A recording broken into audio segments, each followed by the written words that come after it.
রাজনৈতিক দলগুলো জুলাই সনদে স্বাক্ষর করবে আগামী শুক্রবার। অনৈক্যের বিষয়গুলো নিয়ে রাজনৈতিক দলগুলোকে ভোটের মাধ্যমে জনগণের কাছে যেতে হবে মত বিএনপি মহাসচিবের।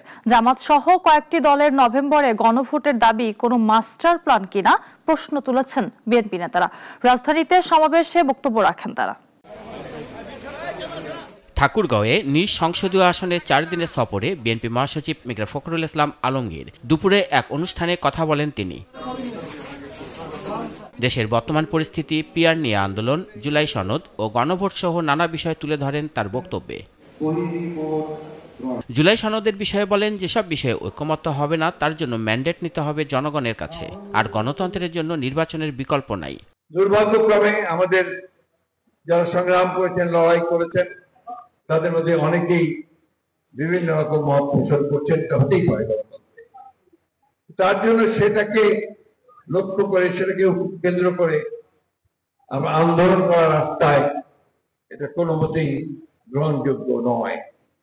কারণ যে দাবিগুলো তারা তুলছেন, সেই দাবিগুলো নির্বাচনের পরে যে পার্লামেন্ট করতে হবে, সেই পার্লামেন্টই সিদ্ধান্ত নিতে পারবে। এদিকে জাতীয়তাবাদী উলামায়ে দল জাতীয় প্রেস ক্লাবে আয়োজন করে এক প্রতিবাদ সমাবেশের। এতে অংশ নেন বিএনপির জ্যেষ্ঠ যুগ্ম মহাসচিব। জাতীয় নির্বাচনের আগে জামায়াতের গণভোটের দাবি নিয়ে প্রশ্ন তোলেন রিজভী। বলেন, দলটি নির্বাচন চায় না, এ নিয়ে এখন জনগণের মধ্যে কথা হচ্ছে। আপনাদের অন্য কোনো মাস্টার প্ল্যান আছে কিনা যারা নভেম্বরে গণভোটের কথা বলছেন? এটা অনেক আলাপ আলোচনা, অনেক যুক্তিতর্ক, অনেক বাদানুবাদ, অনেক আর্গুমেন্টের পরে জুলাই সনদের জায়গায় সবাই একটা ঐক্যমতে আসার করেছেন, একটা প্রচেষ্টা চালিয়েছে, ঐক্যমতে আসছে।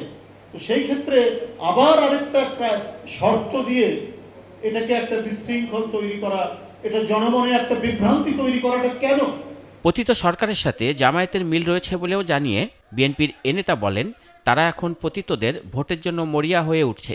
হাসিনার প্রতি, আওয়ামী লীগের প্রতি তাদের লেজ ধরে চলতে তারা খুব ভালোবাসে। আমরা তার কিছু নমুনা আমরা ডাকসু নির্বাচনে দেখেছি, এবং এখনো আমার মনে হয় যে তারা আওয়ামী লীগের ভোটটা নেওয়ার জন্য নানা ধরনের কায়দা কানুন, কৌশল প্রকৌশল তারা চালিয়ে যাচ্ছেন বলে আমার কাছে। বিএনপি নেতারা বলেন, গণভোটের বিষয়ে দল আগেই মতামত দিয়েছে, জাতীয় নির্বাচনের দিনেই গণভোট হতে হবে। রাশেদুল কাদির, নাগরিক, ঢাকা।